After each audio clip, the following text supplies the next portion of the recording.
भाई को भी विश्वास नहीं हुआ। देखो अब कृष्ण समझा रहे हैं कि भैया मैंने चोरी नहीं की, मैंने कहा मात्र था, उसने नहीं दिया। मैंने कहा कोई बात नहीं। लेकिन देखिए सारी प्रजा भी आज कहने लगी कि नहीं, कृष्ण बचपन के चोर हैं, तो हो सकता है उन्होंने इस मणि को देख करके मोह हो गया हो, मोहित हो गए हो और मणि को चुरा लिया हो, इसलिए चोरी तो इन्होंने ही की है।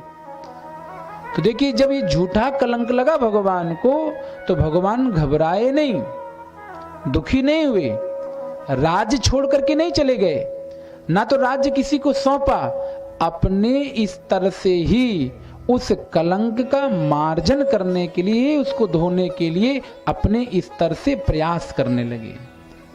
एक दिन भगवान अपने विश्वास पात्रों को लिया साथ में और मणि की खोज में निकले हैं। और उस मणि की खोज करते करते कहां पहुंचे?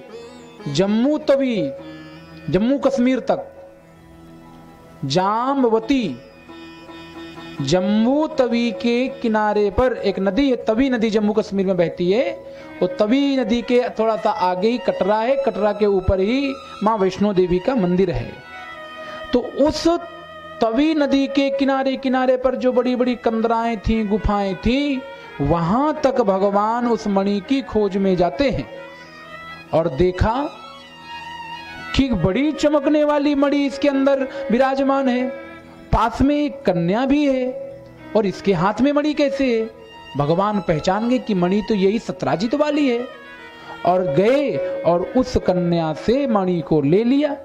अब वो कन्या जोर जोर से चिल्लाने लग जाती है, पिताजी मेरी रक्षा करो, मेरे हाथ से कोई बलात् मेरी मणि को खींच लिया है, छीन लिया है, मेरी रक्षा करो।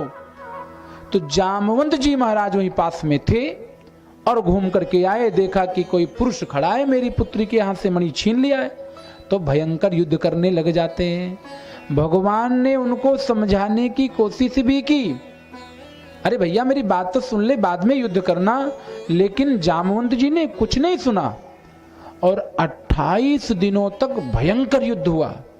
भगवान को क्रोध आया और इतना गदा का प्रहार भगवान ने किया कि जामवंत जी की एक एक नसें ढीली कर डाली। परीक्षित जी पूछते हैं कि ये जामवंत तो भगवान श्री राम के बहुत बड़े भक्त थे, फिर आज वो भगवान से क्यों युद्ध कर रहे हैं? तो बताते हैं सुखदेव जी कि राजन, रामावतार में जामवंत से बलवान और श्रेष्ठ कोई उस समय वीर नहीं था, और जामवंत जी से उस समय कोई लड़ना भी नहीं चाहता था। तो जामवंत जी के मन में इच्छा हुई कि मुझसे कोई लड़ता नहीं है, यदि राम मुझसे लड़ ले में, राम मुझसे युद्ध कर ले में, तो मेरी खुजली थोड़ा शांत हो सकती है। तो भगवान राम समझ गए किसकी ये भावना है। तो राम तो उस समय मर्यादा में थे, अपने भक्त के साथ, सहचरों के साथ, जो सेवा करने वाले लोग हैं उनके साथ युद्ध कैसे कर सकते हैं। भगवान ने कहा कोई बात नहीं, तेरी इस भी भावना को पूरी की जाएगी। तो आज भगवान कृष्ण का अवतार लेकर के आए हैं, तो जामवंत जी की भी इच्छा पूरी कर दी है। युद्ध हुआ है 28 दिनों तक। गदा नीचे रख करके महाराज जामवंत जी हाथ जोड़ करके खड़े हो गए और क्या कहते हैं, जाने त्वां सर्वभूतानां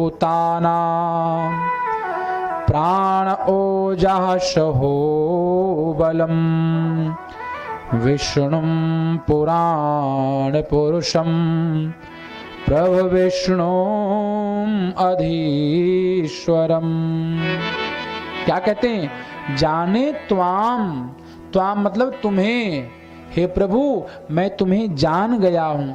सर्वभूतानाम, सर्वभूतानाम मतलब समस्त प्राणियों की उत्पत्ति भी आप ही करते हो, समस्त प्राणियों का पालन भी आप ही करते हो, और समस्त प्राणियों का संहार भी आप ही करते हो। आप ही ओजह, लोगों के अंदर चमक, शक्ति प्रदान करते हो, बल प्रदान करते हो।